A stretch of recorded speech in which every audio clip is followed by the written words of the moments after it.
బ్రహ్మర్షి పితామహ పత్రిజీ దివ్య ఆశీస్సులతో టార్కోం సెరాయ్ డారియన్ గారు మన కోసం హృదయజ్వాల ద్వారా కొన్ని సందేశాలను తెలియజేశారు.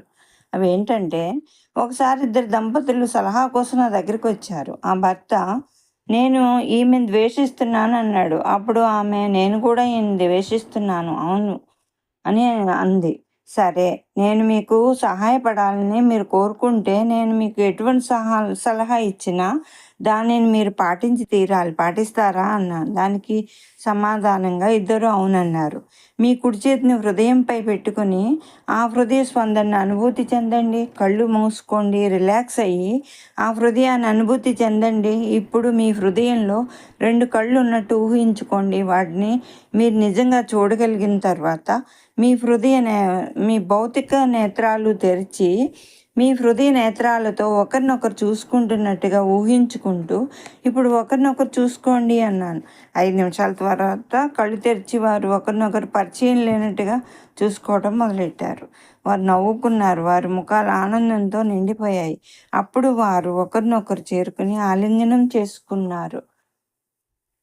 హృదయ శక్తి యొక్క ఈ అద్భుతాన్ని నేను చూశాను. హృదయం ద్వారా సంబంధం పెట్టుకోవటం, హృదయంలో ఆలోచించటం, హృదయం ద్వారా మాట్లాడటం మరియు హృదయంతో మాట్లాడటం మీరు తప్పనిసరిగా నేర్చుకోవాలి. అప్పుడు ఎంత సమయం ఆదా అయిందో, ఎంత దూరం తగ్గిందో మీరే చూస్తారు.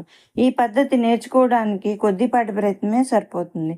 మీ హృదయం ద్వారా ఆలోచించడం, అనుభూతి చెందడం, సంభాషించడం, గమనించటం అనే వాటిని సాధన చేయడానికి ప్రయత్నించండి. మనం హృదయం అంటున్నప్పుడు అనుభూతుల్ని, భావోద్వేగాల్ని మన ఉద్దేశం కాదు.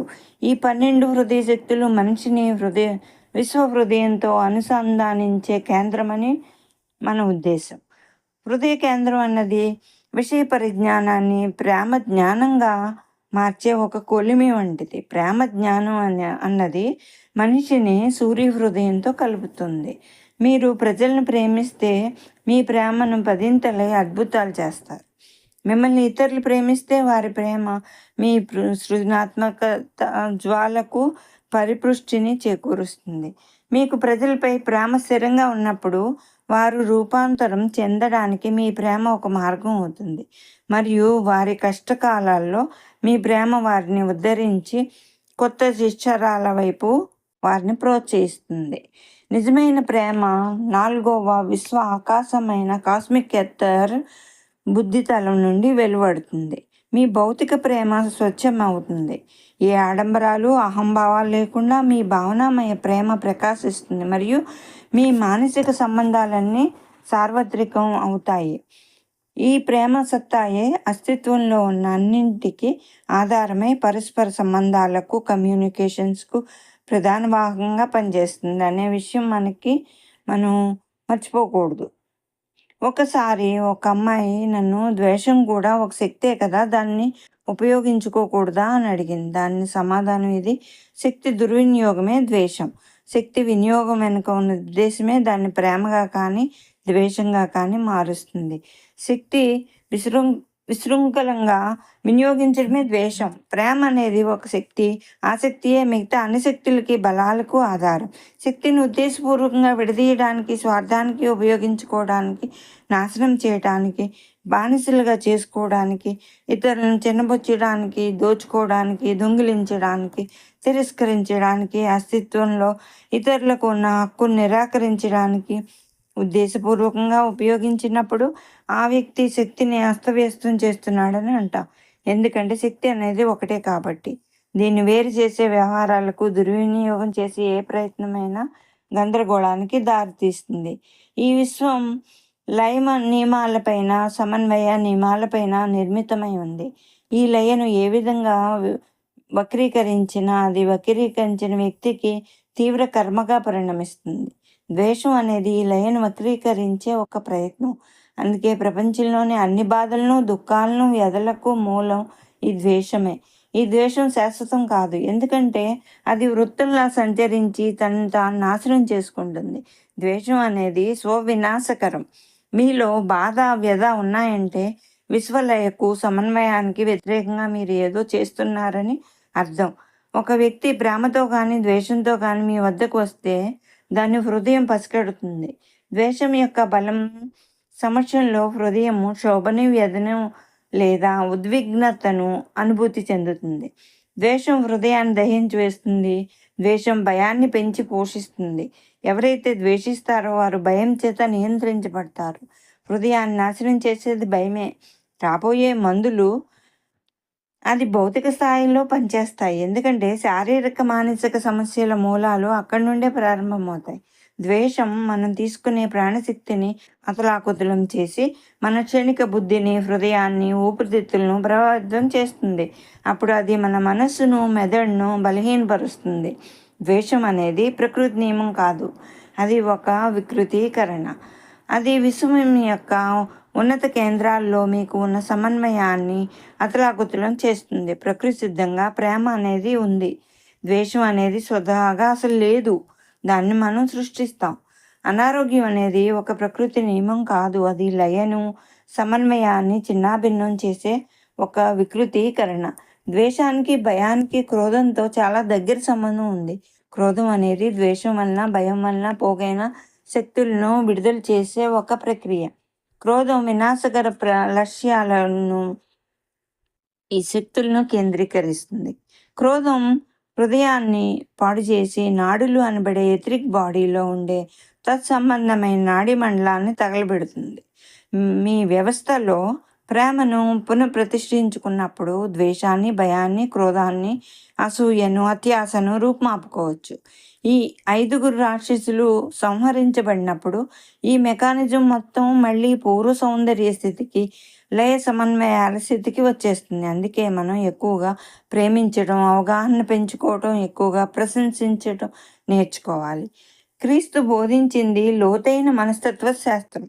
అతని మాటలు ఆరోగ్య సూత్రాలు. నేను మిమ్మల్ని ప్రేమించినట్లుగా ఒకరినొకరు ప్రేమించుకోండి. ఎవరైనా ఇంతకంటే గొప్ప సూత్రాన్ని చెప్పగలరా? సమాచారాన్ని, విషయ పరిజ్ఞానాన్ని మనసులోనూ, మెదడులోనూ అధికంగా నింపుకోవడమే అభ్యున్నతి అని ప్రజలు అనుకుంటారు, కానీ అది తప్పు. ఎలాగైతే ఒక బాలుడు మానసిక వికలాంగుడైతే అతని శరీరం ఎదుగుదలను అతని మానసిక వికాసంగా పరిగణించలేమో, అలాగే మీ మానసిక శరీరం పెరుగుదల అనేది మీ అంతఃసార వికాసానికి ఒక చిహ్నం కాదు. ఇంచుమించు మానవజాతి మొత్తానికి ఒక పెరుగుతున్న మనస్సు ఉంది, కానీ దానిలో అభ్యున్నతిని మందగింపచేసే గుణం ఉంది. అందుకే ఇప్పుడు మొత్తం నాగరికత, సంస్కృతి ప్రమాదంలో ఉన్నాయి. సైతానికి అన్నీ తెలుసు అని తూర్పు దేశాల్లో అంటారు, కానీ తెలిసిన విషయ సంపద ఇతన్ని దైవదూతగా మార్చలేదు, లేదా విశ్వంలో ఉపయోగపడే ఒక శక్తిగా చేయలేదు. పరిపూర్ణత్వం వైపు వెళ్ళే మార్గం మీద మిమ్మల్ని సాగనిచ్చేది మీరు అలా ఉండటం వల్లే తప్ప మీరు అన్నీ తెలియడం అనే దాని వల్ల కాదు. మీ అస్తిత్వపు రూపాంతరీకరణ మిమ్మల్ని పరిపూర్ణత్వం వైపు పయనించేలా చేస్తుంది. ఈ 12 హృదయ శక్తులు మనిషి చేస్తూ ఉన్నప్పుడు మీరు వికసిస్తున్నారని అంటాం, కానీ అవి పోషణలో లేనప్పుడు, పనిచేస్తూ ఉండనప్పుడు మీ మొత్తం విషయ పరిజ్ఞానం అంతా మీ ఇష్టానికి, మీ మనుగడకు వ్యతిరేకంగా పనిచేస్తుంది. మనం దీన్ని సమకాలీన నాగరికతలో చూడటం లేదంటే మనం గుడ్డివాళ్ల కంటే అధ్వానంగా ఉన్నామన్నమాట. హృదయం ద్వారానే మానవ జాతికి విముక్తి. ఇతరుల మీద ద్వేషపూర్త ఆలోచనలు హృదయపు ఆరాలో సూదుల్లా గుచ్చుకుని దాన్ని బలహీనం చేస్తాయి. ఎవరైనా మిమ్మల్ని నిజంగా ద్వేషిస్తే అతను మీ హృదయ స్పందనను మార్చివేసి దానిలో అస్తవ్యస్తను సృష్టిస్తాడు. కాలాతీత జ్ఞానంలో అటువంటి ఆలోచనలను విషపు బాణాలు అంటారు. అందుకే ప్రతి ఒక్కరూ అందరితో స్నేహంగా ఉండాలి. ప్రేమశక్తి సామూహిక ప్రేమను సృష్టిస్తుంది. మనకు ఒకరిపై ఒకరికి ఉన్న ప్రేమయే సామూహిక ప్రేమ.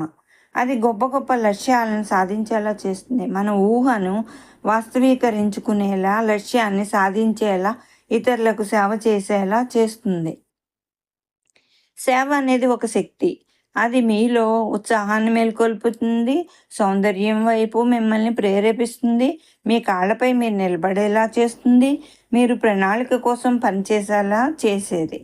ఈ హృదయ శక్తి అన్నింటినీ తనలో కలుపుకునే శక్తిని కూడా తయారు చేస్తుంది. అన్నింటినీ తనలో కలుపుకోవడం కంటే అతి ఆవశ్యకమైన ఆత్మకు ప్రతిస్పందించడం, సౌందర్యానికి, మంచితనానికి, అన్ని రూపాల్లో ఉన్న సత్యానికి, జీవం వ్యక్తమయ్యే దేనికైనా ప్రతిస్పందించడమే. మన ఆలోచనలకు, భావోద్వేగాలకు మినహాయింపులు ఉండవచ్చేమో కానీ మన అంతర్బుద్ధికి, నిజమైన ప్రేమకు మినహాయింపు అనేది ఉండదు. అన్నింటినీ తనలో కలుపుకోవడం అనేది మన చైతన్యాన్ని, మన అనుభవ క్షేత్రాన్ని విస్తరిస్తుంది.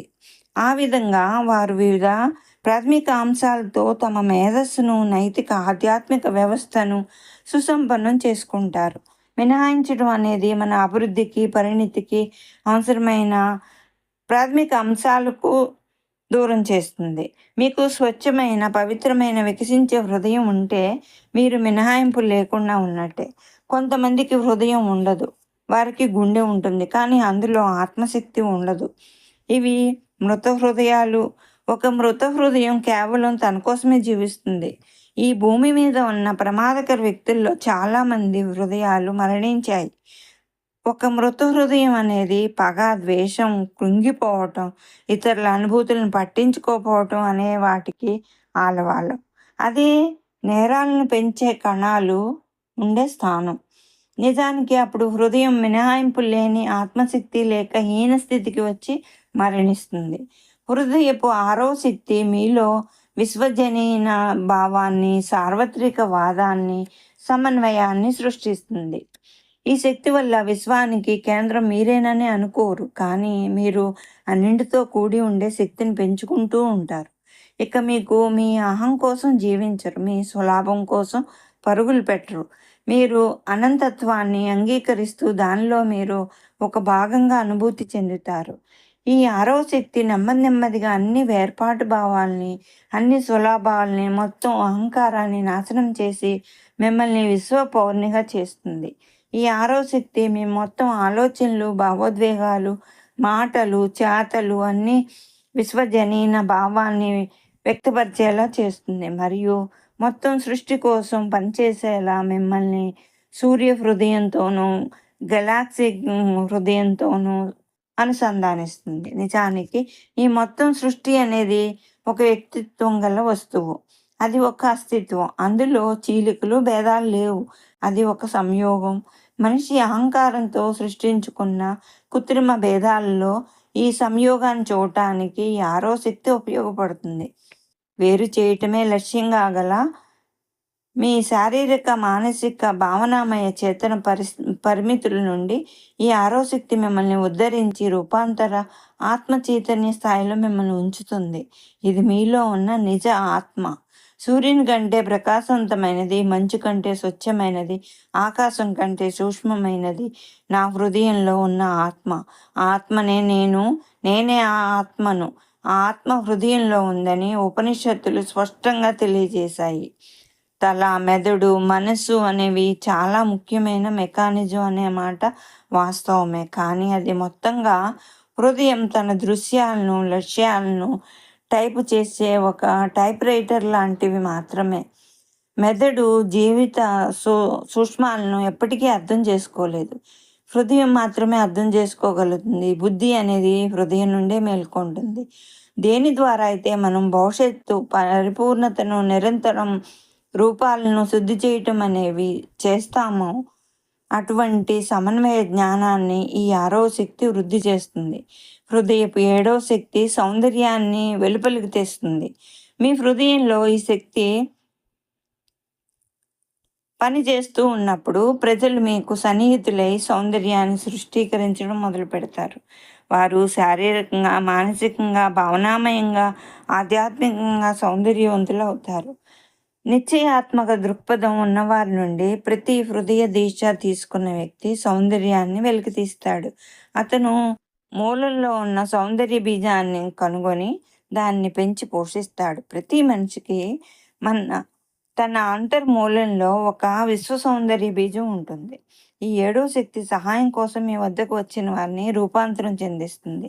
హృదయ కేంద్రం మేల్కొన్న చిన్నపిల్లలు తేలికగా ఈ శక్తిని అనుభూతి చెందుతారు. వీరు సౌందర్యాన్ని సృష్టించి శక్తిని ప్రసరించే వారి చుట్టూ తమ జీవితాన్ని నిర్మించుకుని సౌందర్యవంతం చేసుకుంటారు. ఒక స్కూల్లో అత్యంత తొంటరి విద్యార్థులు ఉన్న ఒక క్లాస్ ఉంది. ఆ క్లాస్‌కి వెళ్ళడానికి ప్రతి టీచరు భయపడేవారు. ఒకరోజు కొత్త టీచర్ వచ్చాడు. అతడు 10 నిమిషాల్లో మొత్తం క్లాసులోని విద్యార్థులందరి హృదయాలను గెలుచుకున్నాడు. ఎందుకంటే అతను హృదయం నుండి మాట్లాడి వారి హృదయాలను సృజించాడు. అతి కొద్ది కాలంలోనే ఎందుకు పనికిరాని ఆ క్లాస్ అత్యంత గొప్ప క్లాస్‌గా రూపుదిద్దుకుంది.